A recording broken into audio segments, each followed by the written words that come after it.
Il y a un adage qui dit « Si tu ne fais pas la politique, c'est la politique elle-même qui te fera ».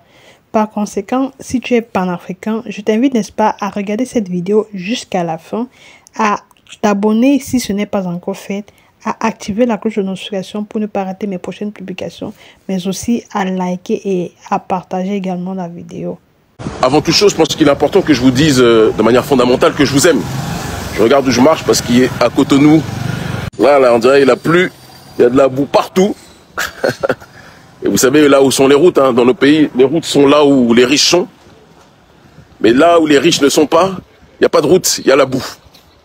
C'est ça aussi le développement de nos pseudo-présidents qui se prennent pour des réformateurs, mais qui ne sont rien d'autre que des hypocrites sur le terrain politique, sur le terrain du développement, comme c'est le cas de Patrice Talon. Même s'il y a beaucoup de choses qu'il a fait de bien sur le terrain infrastructurel, et beaucoup d'autres choses qu'il a fait de bien moins bien sur le terrain du développement humain, puisque c'est quelqu'un qui brise son peuple, plus qu'autre chose, brise le prolétariat plus que jamais. Donc je vous le redis, je vous aime, en crevé. Et je vais intervenir aujourd'hui sur la situation que notre peuple connaît. Du côté du Sénégal, mais on ne va pas s'arrêter au Sénégal. On va parler aussi de notre peuple en Côte d'Ivoire, on va parler de notre peuple aussi au Bénin, on parlera de notre peuple aussi au Niger, on parlera de notre peuple dans un pays qui s'appelle, dans une plantation qui s'appelle la France-Afrique. En sachant que lutter contre les marionnettes de cette France-Afrique-là, c'est lutter pour la souveraineté de nos populations. Alors on va commencer par le Sénégal. En priorité, j'adresse toutes mes pensées les plus profondes, les plus chaleureuses, vis-à-vis de tous les martyrs, tous ceux qui sont tombés sous les balles de la police meurtrière de Macky Sall.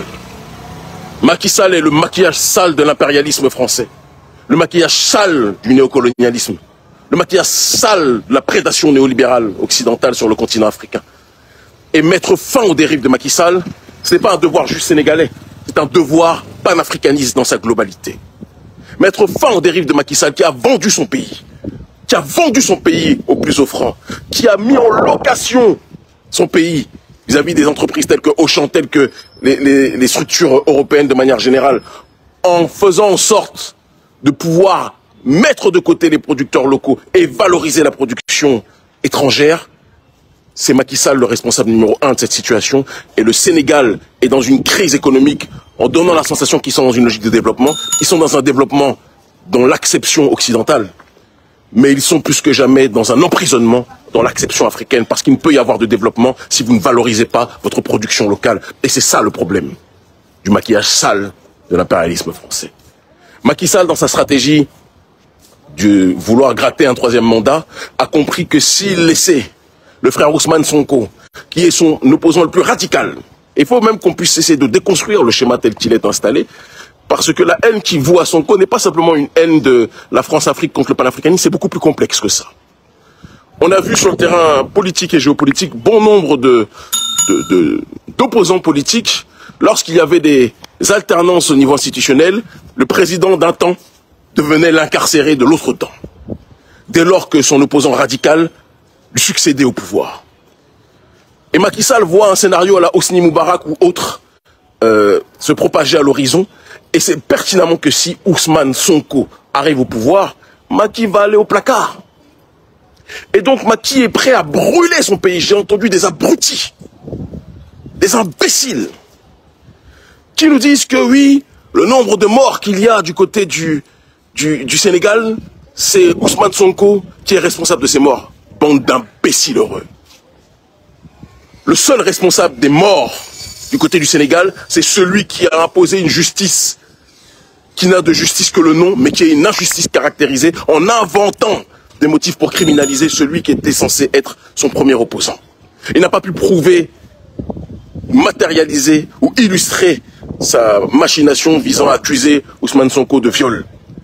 Même les juges qui sont des gens corrompus par le président de la République n'ont pas pu prouver cette histoire de viol. Alors ils sont allés sur une chose en disant que Sonko a eu des relations, il est parti débaucher une petite de 21 ans, et donc qui à l'époque avait 20 ans au moment des faits, et donc c'est une corruption de la jeunesse. Hypocrite que vous êtes. Hypocrite que vous êtes. Et donc ils ont pensé qu'en sortant ce motif-là, cela ne choquerait pas la population, mais manque de peau pour eux, cela a embrasé le peuple sénégalais. Et je le dis et je le répète, quels que soient les messages des gens qui vous disent il faut se calmer, il ne faut pas casser, il ne faut pas ceci. Je n'appelle pas à la violence, mais j'appelle à la justice caractérisée. Tant que le président Macky Sall ne dira pas qu'il ne briguera pas un troisième mandat, la résistance ne doit pas s'arrêter. Et je vais vous le dire de but en blanc, si je n'étais pas interdit d'entrer sur le territoire sénégalais, si je ne m'étais pas fait tabasser encore la dernière fois à l'entrée du Sénégal, comme ça a été, je vous assure que je serais parti avec mon équipe pour venir au Sénégal, pour porter main forte aux nôtres, à nos semblables.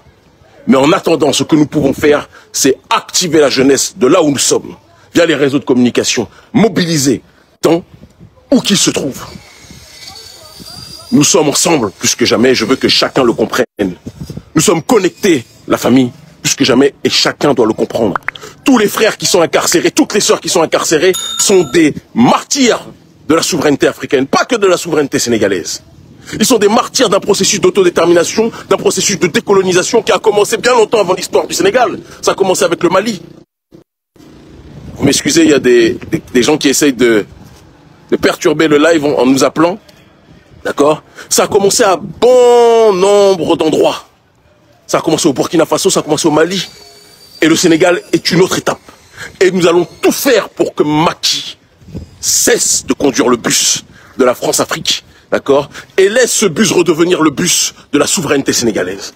Et la seule solution pour que ce bus devienne le bus de la souveraineté sénégalaise, c'est que Ousmane Sonko puisse être président du Sénégal. Tout comme Assimi Goïta doit être président du Mali. D'accord? Certains nous disent, oui, il doit arrêter de se présenter pour ce qui est d'Assimi Goïta. Je vous le dis, je vous le répète, nous voulons des gens qui se battent pour leur peuple. Des gens qui sont pour l'autodétermination de leur peuple. Nous voulons des gens qui veulent rompre les accords néolins, excusez-moi, de la France-Afrique. D'accord? Nous voulons des gens qui sont dans une démarche d'autodétermination, d'élévation et de révolution profonde et constructive et structurelle vis-à-vis de leur peuple. Léonien, excusez-moi. Et donc je dis et je répète à tous mes semblables, où qu'ils se trouvent au Sénégal, ne baissez pas la garde. Ne baissez pas la garde. Continuez à vous mobiliser. Nous devons mettre Macky Sall politiquement hors d'état de nuire. Macky a décidé de détruire son pays. S'il veut détruire son pays, on doit le mettre politiquement, j'insiste, hors d'état de nuire. Et je m'adresse à l'armée. L'armée, prenez vos responsabilités. Armée française, sortez de là. Et armée sénégalaise, prenez vos responsabilités pour soutenir plus que jamais Ousmane Sonko. Et au-delà d'Ousmane Sonko, parce que c'est une question qui le dépasse en réalité, soutenez la résistance sénégalaise. Quand Abdoulaye Wade a voulu faire le fou, la rue s'est mobilisée. Macky lui-même à l'époque s'est mobilisé. Ce qui nous rappelle que souvent, il y a souvent trop d'opposants en Afrique lorsqu'ils arrivent au pouvoir, deviennent les pires autocrates. Mais la rue s'est mobilisée à l'époque, Macky faisait partie de cette rue.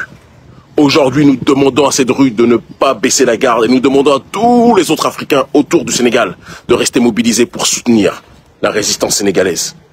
Tous ceux qui peuvent envoyer de l'argent au Sénégal pour soutenir la résistance sénégalaise, faites-le. L'ONG Urgence panafricaniste va, dans les jours à venir, là aussi débloquer ce que nous pouvons débloquer pour aider les nôtres. Nous n'avons pas beaucoup, mais nous allons tout faire pour soutenir le plus possible ceux qui sont sur le terrain au Sénégal et qui souffrent.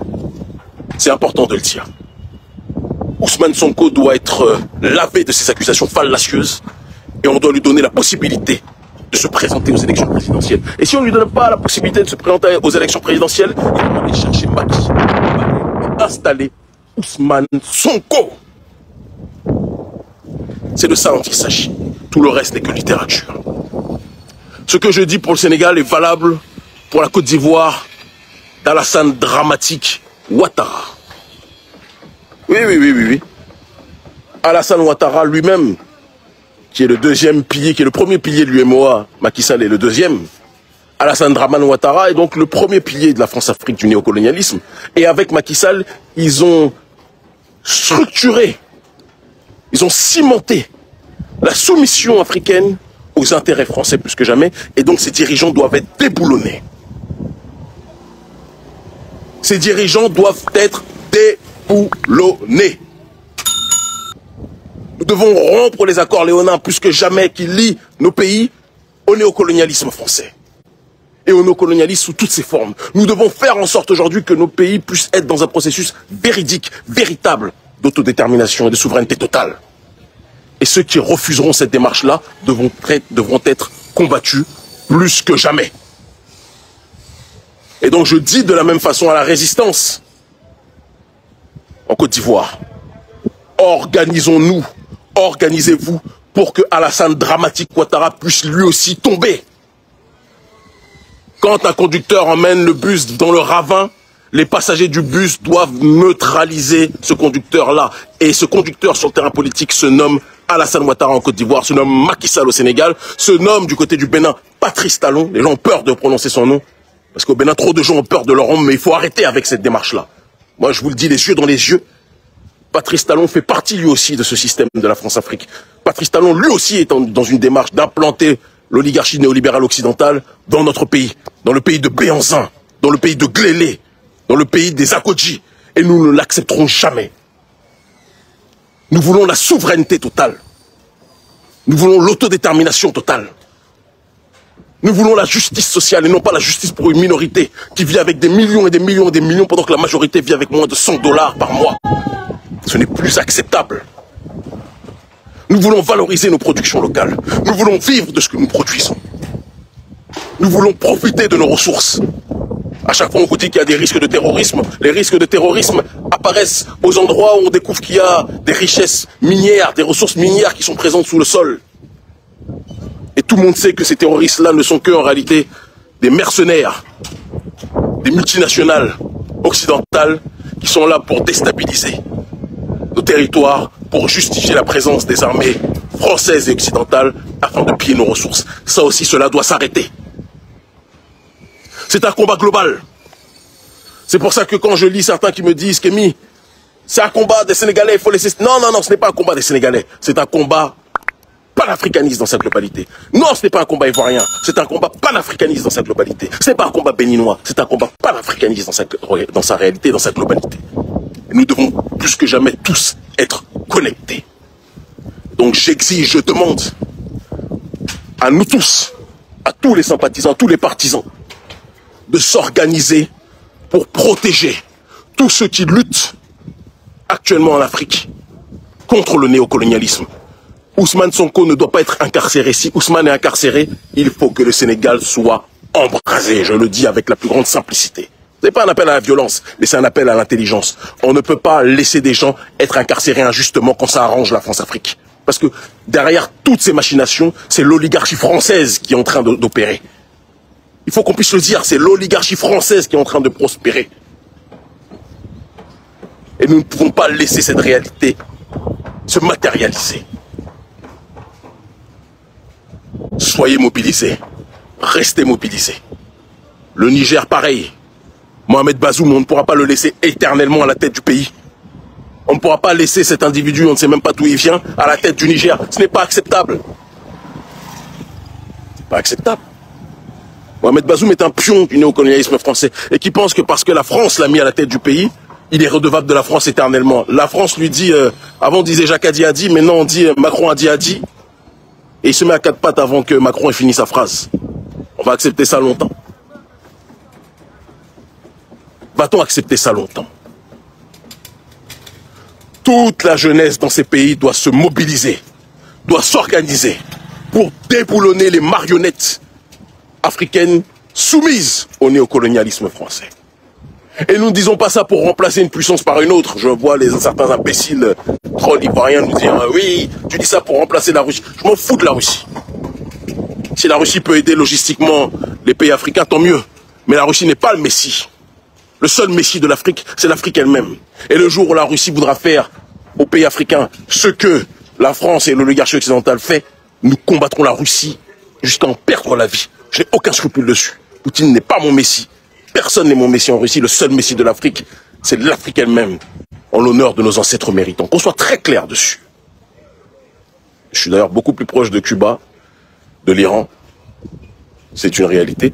Du Hezbollah que de la Russie. Mais la Russie fait partie des pays qui sont plus nos partenaires que les Occidentaux, ça c'est évident. Donc je dis et je répète à tous nos frères, à toutes nos sœurs, restez mobilisés. Maintenez la pression. bousculer l'oligarchie d'Occident. Bousculons l'oligarchie d'Occident. Avançons, nous sommes proches du but. Ce qui se passe en Afrique francophone, entre guillemets francophone, c'est un château de cartes. On pousse une carte, elle tombe. On en pousse une autre, elle tombe. Mali, Burkina, Guinée. Le reste arrive. Et vont tous y passer. Le Bénin, s'il continue à se soumettre à l'oligarchie française, ce spectacle va cesser aussi. Parce que nous n'allons pas accepter que le pays de Béhanzin, de Clélé, des Amazones, puisse valider que l'armée française puisse souiller notre sol, puisse valider que l'oligarchie néolibérale occidentale puisse piller notre sol. Nous sommes dans une plantation. On n'appelle pas Patrice Talon le roi du coton gratuitement. On l'appelle le roi du coton parce que nous sommes dans une plantation du coton aujourd'hui, qui bénéficie à une minorité qui vit dans l'opulence la plus grasse, pendant que notre peuple souffre le martyre au quotidien. Et vous pensez qu'on va accepter ça éternellement? Vous pensez que nous sommes tous là pour... parce que c'est ça le mode de fonctionnement au Bénin, sur le terrain politique. Ceux qui existent sont ceux qui acceptent de manger dans la main de Patrice Talon. Nous, on ne mangera dans la main de personne. Nous voulons la fin du néocolonialisme et nous bousculerons tous ceux qui y sont soumis.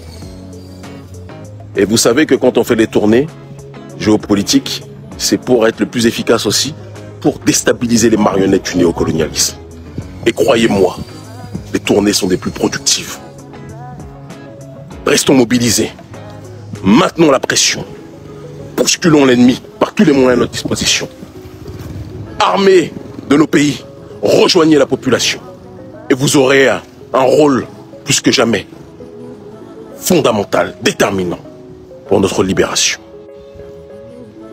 Je vous aime en crever, peuple d'Afrique, en l'honneur de nos ancêtres méritants, et par la grâce de Dieu l'unique, Dieu tout-puissant, nous vaincrons. L'Afrique libre ou la mort, nous vaincrons. Ils commencent tous à comprendre. Le panafricanisme, c'est une idéologie globale, c'est pas une idéologie qui est sectorisée. Partout où notre peuple est, le panafricanisme vit. Et donc il sera important qu'on revienne dans les temps à venir sur la souffrance de notre peuple, et c'est le rôle d'urgence panafricaniste. Nous sommes des urgentistes de cette cause. Partout où notre peuple a besoin de nous, d'être présents.